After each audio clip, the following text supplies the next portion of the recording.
What would you do if you saw blood dripping from a creature that's been dead for 10,000 years?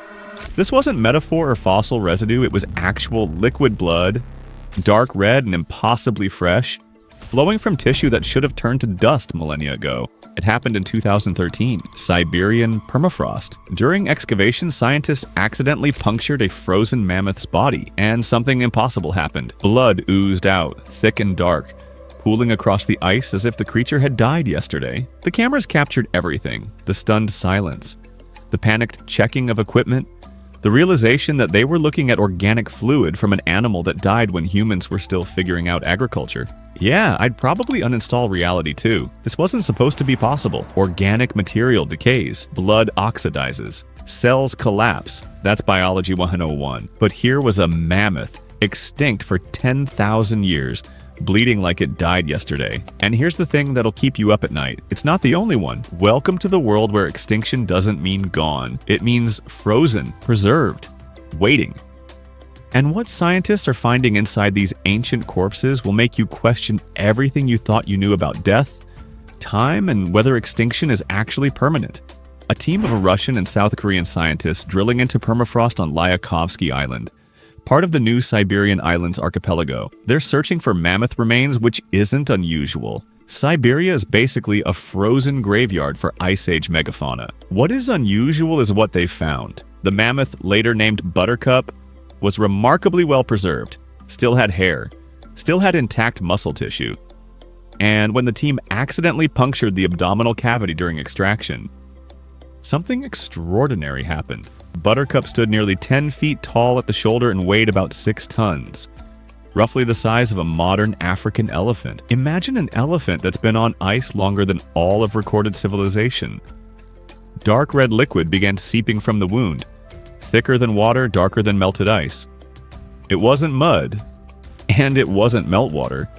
It was blood, or something disturbingly close to it. At that point, even the ice looked confused. The temperature at the excavation site was minus 10 degrees Celsius, cold enough to freeze any living thing solid. Yet somehow this blood still flowed, suggesting it contained anti-freeze compounds or was trapped in tissue pockets that maintained different thermal properties. Dr. Semyon Grigoriev, head of the Mammoth Museum in Yakutsk, described it as the best preserved mammoth in the history of paleontology, and he wasn't exaggerating. The preservation was so exceptional that muscle tissue remained red, blood vessels were still elastic, and biological material showed minimal degradation. But here's what made headlines. The liquid tested positive for hemoglobin, the iron-rich protein that carries oxygen in blood, in a creature that died roughly 10,000 to 15,000 years ago during the Pleistocene. To be fair, not everyone agrees on the exact nature of the fluid. Some researchers think it was hemolytic fluid rather than pure blood, but either way, it shouldn't have been liquid, and it definitely shouldn't have contained functional proteins. Permafrost preservation explains some of this. When an animal dies and freezes rapidly in sub-zero conditions, bacterial decay slows dramatically. Ice acts as a natural preservative, preventing decomposition.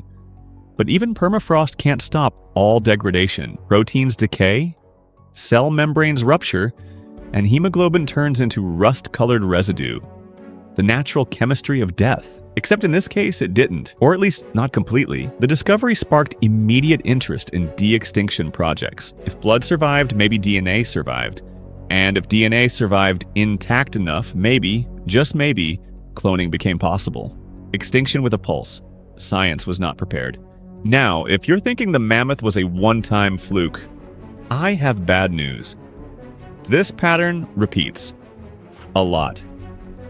Let's rewind to 2005 when paleontologist Dr. Mary Schweitzer published findings that broke paleobiology. She'd been studying a Tyrannosaurus rex femur from Montana, approximately 68 million years old. Standard dinosaur fossil work, except when she dissolved away the mineralized bone to examine the interior structure, she found something that shouldn't exist. The femur came from a predator 40 feet long and weighing about 9 tons, taller than a giraffe, heavier than a bus. And inside that fossilized bone, soft tissue, flexible blood vessels, structures that looked unnervingly like cells. These weren't fossil imprints or mineral replicas, they were real organic remains.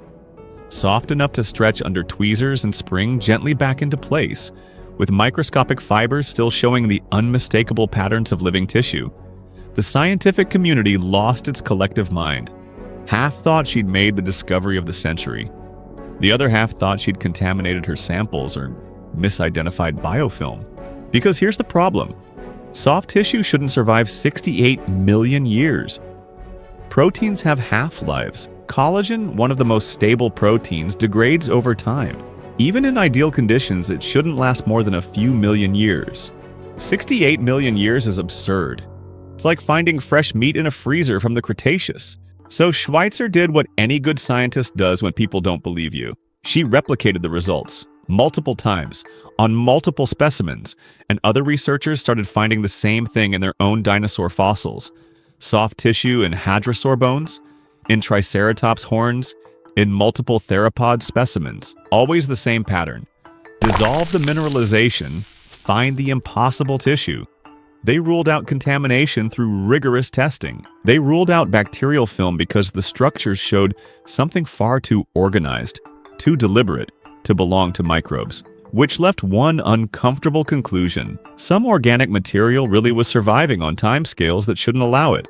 Modern labs using mass spectrometry confirmed the presence of original proteins.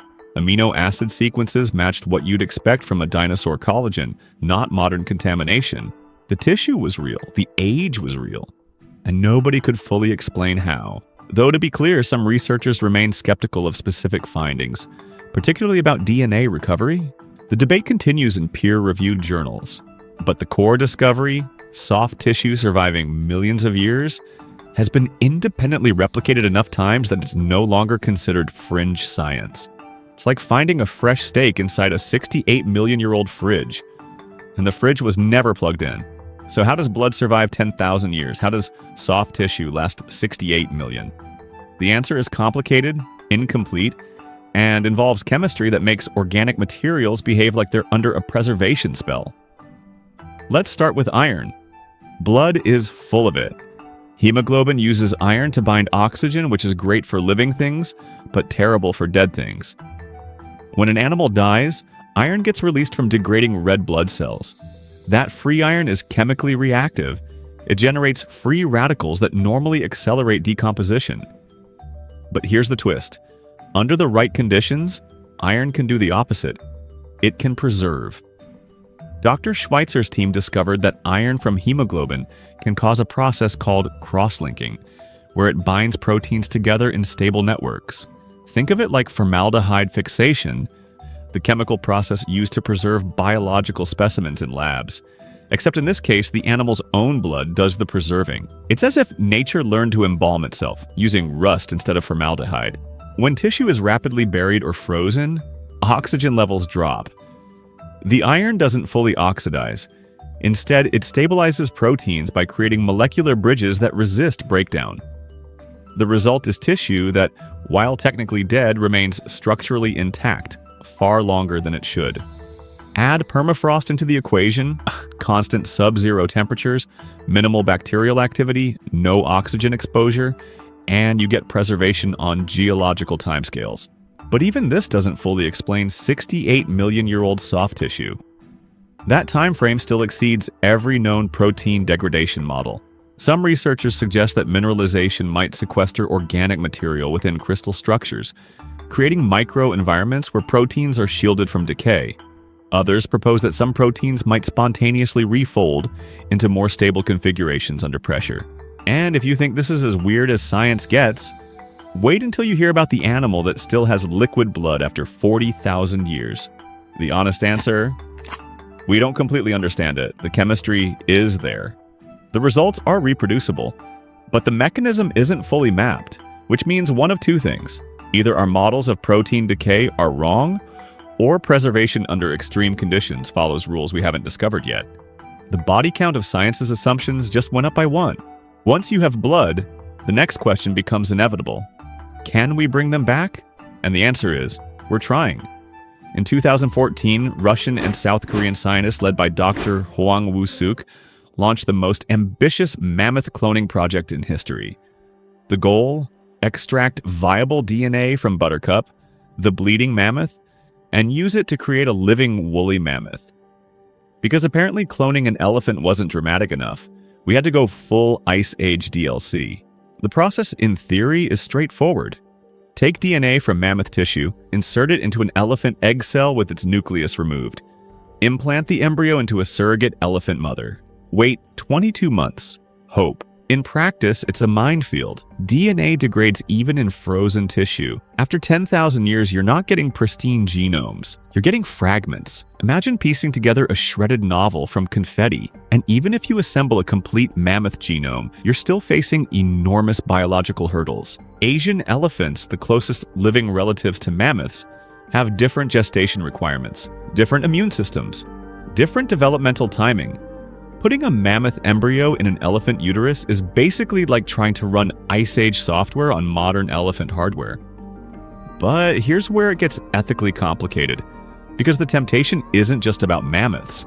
It's about everything extinct with recoverable DNA. In 2018, scientists in Yakutia discovered a 42,000-year-old foal frozen in permafrost. When they examined it, they found liquid blood in its circulatory system. Liquid. After 42,000 years, they extracted cells, tried to jumpstart them in a lab, and observed brief cellular activity before the cells died. The foal was barely 3 feet tall, no bigger than a Labrador retriever, perfectly preserved right down to its eyelashes. These cells are older than the pyramids and somehow still showed signs of life. Brief activity. From cells that had been frozen for longer than modern humans have had agriculture. Meanwhile, researchers have successfully extracted and analyzed DNA from extinct cave lions, 28,000 years old, giant ground sloths, 13,000 years old, moa birds from New Zealand, 600 to 800 years old, passenger pigeons, 100 years old. Each discovery adds another species to the theoretical de-extinction list. And with CRISPR gene editing technology, we don't even need perfect DNA anymore. We can take a close living relative, edit its genome to match the extinct species, and create a proxy, an animal that's close enough to the original to fill the same ecological role. The Woolly Mammoth Revival Project, backed by geneticist George Church at Harvard, is using this approach. They're editing Asian elephant DNA to include mammoth traits, cold resistance, fat deposits, fur characteristics. The goal isn't a pure mammoth. It's a mammophant, an elephant engineered to survive Arctic conditions and fulfill the mammoth's ecological function. Which raises the question, if it's not genetically pure, is it really de-extinction? Or are we just creating new animals that look like old ones? Because once we have the blood, resurrection is no longer myth. It's a matter of funding. The mammoth and the T-Rex are the headliners, but they're not alone. The more we look, the more we find organic material that refuses to die properly. In 2020, researchers in Siberia discovered a 28,000-year-old cave lion cub, so well preserved that its whiskers were intact. When they examined the muscle tissue, they found cells that retained structural integrity. Not living cells, but cells that hadn't completely collapsed into molecular chaos. In 2016, scientists revived 30,000-year-old bacteria from permafrost. These organisms weren't just preserved, they were dormant. Once thawed and provided nutrients, they resumed metabolic activity. 30,000 years of frozen sleep ended with a warm petri dish. Even more bizarre, in 2000, researchers extracted bacteria from 250-million-year-old salt crystals and successfully revived them. 250 million years? Trapped in salt, still viable. This creates an uncomfortable category. Biological limbo. Caught somewhere between life and death. A condition evolution never prepared for because nature only plans for survival or decay. Never both. There's no evolutionary strategy for frozen for 10,000 years then thawed by scientists with questionable motives. Ancient DNA has been recovered from 560,000-year-old horse fossils, oldest nuclear DNA ever sequenced. 1.77 million-year-old rhino tooth proteins. Amber-preserved insects up to 130 million years old, though DNA recovery from amber remains controversial. Each discovery pushes the boundaries of what we thought possible, and each discovery brings us closer to a world where extinction becomes negotiable. Where do we draw the line between dead and alive? If cells can be dormant for tens of thousands of years, are they extinct? If we can sequence the genome and recreate the organism, did it really go extinct? Or did we just pause it? The answer is, we don't know. And that uncertainty is driving both scientific ambition and ethical panic in equal measure. The extinct animal that still bleeds might not just be a mammoth in ice. It might be every species we thought we'd lost, waiting in permafrost for someone to flip the switch back on. Let's say we succeed. Let's say we clone a mammoth, gestate it in an elephant, and produce a living, breathing, woolly mammoth in 2026. What exactly did we create? Genetically, it's a mammoth. But it never learned mammoth behavior. It has no mammoth culture. It grew in an elephant womb with elephant biochemistry. Its gut microbiome will be modern, not Pleistocene. Its immune system will encounter 21st century pathogens. Is it still a woolly mammoth, or is it a biological copy of a mammoth, like a photograph printed from a damaged negative? This is the resurrection paradox. We can recreate the body, but we can't recreate the context. Animals aren't just DNA, they're products of their environment, their learned behaviors, their ecosystems. Remove all that and you get something that looks like the original but functions differently. We're standing in a graveyard and someone just handed us a defibrillator, the scientific equivalent of necromancy, but with funding. Some researchers argue this doesn't matter.